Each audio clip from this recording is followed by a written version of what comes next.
बच्चों, कल की क्लास में आपने देखा कि हमने कुतुबुद्दीन ऐबक के बारे में आपको विस्तार से जानकारी दी थी और कुतुबुद्दीन ऐबक ने किस प्रकार विस्थापित साम्राज्य को कायम करने का प्रयास किया।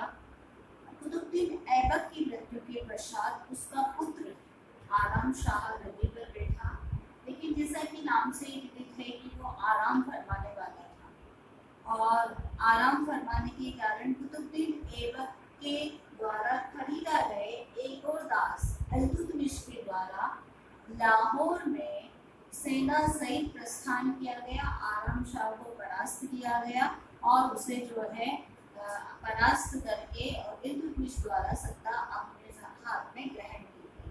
तो इल्तुतमिश कुतुबुद्दीन ऐबक का एक दास था। कुतुबुद्दीन ऐबक इसकी योग्यताओं से, इसकी वीरता से प्रभावित था। इसलिए सबसे पहले उसने उसे सरजानदार की उपाधि से विभूषित किया था। सरजानदार का अभिप्राय है अंगरक्षकों का प्रमुख बनाया था। तत्पश्चात अमीर शिकार की पदवी से नवाजा गया था उसे, और फिर उसने जो एक महत्वपूर्ण 1205 में जब कुतुबुद्दीन ऐबक की सेना में वो प्रमुख सेनानायक के दायित्व का निर्वाह कर रहा था, उसी दौरान उसके द्वारा खोखरों का दमन किया गया। उसकी वीरता से प्रभावित होकर उसे महत्वपूर्ण पदवियों से नवाजा गया। इल्तुतमिश को यद्यपि साम्राज्य तो अपनी सैनिक योग्यता से प्राप्त हो गया, लेकिन उसके समक्ष जो सिंहासन था वो फूलों की सेज न होकर कांटों का ताज था। अनेक प्रकार की कठिनाइयां उसके समक्ष थी। सबसे पहला जो उसकी कठिनाइयों में आता है उसका अस्त व्यस्त साम्राज्य। कुतुबुद्दीन ऐबक के द्वारा साम्राज्य कायम किया गया, लेकिन जो साम्राज्य उसे प्राप्त हुआ उसमें केवल मात्र दिल्ली का भूभाग, बदायूं, बनारस और शिवालिक की पहाड़ियों तक फैला हुआ दिल्ली साम्राज्य था, जो उसके लिए पूरी तरह से अस्त व्यस्त था और उसे व्यवस्थित करना उसके समक्ष एक बहुत बड़ी चुनौती का काम था। दूसरी उसके समक्ष कठिनाई थी तुर्क अमीर सरदारों का विरोध। तुर्क अमीर सरदार नहीं चाहते थे कि इल्तुतमिश आराम शाह को परास्त करके गद्दी पे बैठे या कुतुबुद्दीन के उत्तराधिकारी के रूप में गद्दी पर अधिकार करे। इसलिए जितने भी बड़े बड़े तुर्क अमीर सरदार थे उनके द्वारा उसका विरोध किया जा रहा था।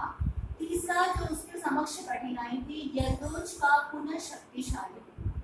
हमने कुतुबुद्दीन ऐबक के दौरान भी पढ़ा था कि गजनी का शासक यल्दौज ये मानता था, क्योंकि मोहम्मद घोरी गजनी का शासक था, तो गजनी के शासक होने के नाते यल्दौज ये मानता था कि जितना भी भारतीय प्रदेश है वो उसके अधीन है। उस भारतीय प्रदेश पर जो भी साम्राज्य, जो भी शासक राज्य करेगा वो उसकी अधीनता में काम करेगा। इसलिए यल्दौज ने अपना दावा पुनः प्रस्तुत किया कि इल्तुतमिश यद्यपि भारतीय प्रदेशों का स्वामी बन सकता है, लेकिन उसे जितना भी कार्य वहां पर करना पड़ेगा वो उसकी अधीनता में ही करना पड़ेगा। चौथा उसके समक्ष समस्या थी नासिरुद्दीन खुवाजा का भारतीय प्रदेशों पर दावा करना। आपने कुतुबुद्दीन ऐबक जब हम पढ़ रहे थे उसी दौरान मैंने आपको खुवाजा का नाम भी बताया था, एक नाम आया था। मैं आपसे प्रश्न पूछती हूँ, बताइए कि खुवाजा के साथ कुतुबुद्दीन ऐबक ने किस तरह का व्यवहार किया था। खुवाजा के साथ उसने अपनी पुत्री का विवाह किया था और वैवाहिक संबंधों द्वारा खुवाजा को अपने पक्ष में किया था।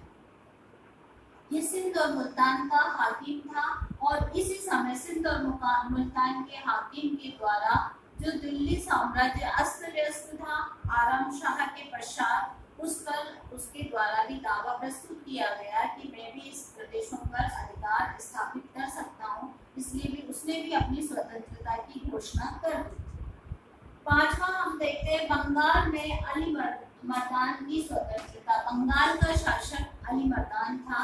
ऐबक के समक्ष भी ये समस्या उत्पन्न हुई थी। हमने देखा था कि ऐबक ने बंगाल को जो है अधीनता स्वीकार करने के लिए बाध्य किया था और अली मर्दान को वहाँ का शासक नियुक्त किया था। लेकिन जैसे ही कुतुबुद्दीन ऐबक की मृत्यु हुई, अली मर्दान द्वारा पुनः अपनी स्वतंत्रता की घोषणा कर दी गई और उसे फिर दिल्ली से बंगाल को पृथक मान लिया गया। सबसे प्रमुख और महत्वपूर्ण समस्या जो इल्तुतमिश के समक्ष थी मंगोलों के आक्रमण का भय। मंगोल मध्य एशिया में आवासित एक ऐसी प्रजाति थी जो समय पाकर सीमांत असुरक्षित होते ही ये मंगोल भारतीय प्रदेशों की ओर उन्मुख हो जाते थे। तो ये मंगोल जाति इस समय किस तरह से इनका आक्रमण का भय इल्तुतमिश के समय था कि मंगोल जो है मध्य एशिया में एक साम्राज्य था ख्वारिज में।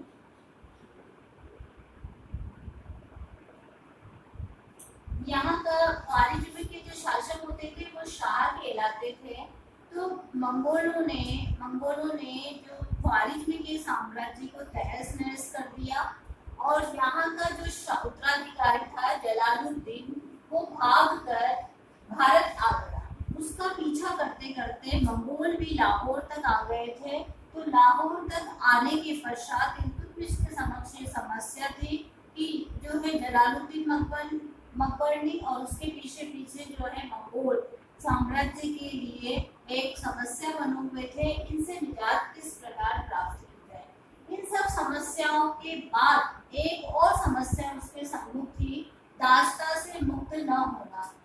जो इल्तुतमिश के इस तरह हमने देखा कि ऐबक भी एक दास था, गुलाम था और कोई भी गुलाम तब तक शासक नहीं बन सकता जब तक कि उसे गुलामी से मुक्ति पत्र प्राप्त नहीं हो। और ये मुक्ति पत्र कौन देता था? ये मुक्ति पत्र गजनी के शासक अर्थात मोहम्मद गोरी का जो भी उत्तराधिकारी होगा वो उसको जो है एक प्रकार से एक स्वीकृति पत्र देता था कि आज से हम आपको दास्ता से मुक्त करते हैं। तो इस तरह का स्वीकृति पत्र प्राप्त करने की आवश्यकता इल्तुतमिश के समक्ष थी और उसे दास्ता से मुक्त होना भी आवश्यकता थी। तो इस प्रकार बच्चों हमने आज ये देखा कि किस तरह से इल्तुतमिश के द्वारा अनेक प्रकार की कठिनाइयों का सामना किया गया, लेकिन इल्तुतमिश ने न केवल कठिनाइयों से निजात पाई वरन उसने प्रशासनिक व्यवस्था को भी सुसंगठित करने का प्रयास किया। हमने देखा, आपने जीके में देखा होगा, प्रतियोगिता परीक्षाओं में प्रश्न आता है कि जो है टंका सिक्का किसके द्वारा चला गया। तो टंका चलाने वाला पहला शासक इल्तुतमिश। टंका और जीतल, टंका चांदी का होता था और जीतल तांबे का एक सिक्का होता था जिसे चलाने वाला इल्तुतमिश ही था। हमने एक और बात देखी, प्रशासनिक क्षेत्र में उसके द्वारा अनेक नए आयाम स्थापित किए गए। उन आयामों का अनुसरण ही आगामी सुल्तानों के द्वारा किया गया। उसमें कुछ नवीन जो है प्रयोग किए गए और उसे एक नवीन आयाम या नवीन प्रयोग कर करके उच्च आयाम तक पहुंचाने का प्रयास किया गया। तो इस तरह हमने आज का जो ये पढ़ा है इस क्लास में। अगर आपको किसी भी प्रकार की कोई भी समस्या हो तो प्लीज़ आप जो है मुझे आप प्रश्न लिख के और दोबारा जो है प्रश्न लिख के आप मुझे मेल कर सकते हैं या मुझसे जो है फ़ोन के माध्यम से कांटेक्ट कर सकते हैं या मुझसे जो है आप किसी भी तरह से मैसेज करके भी अपने प्रश्नों का उत्तर ले सकते हैं। धन्यवाद बच्चों।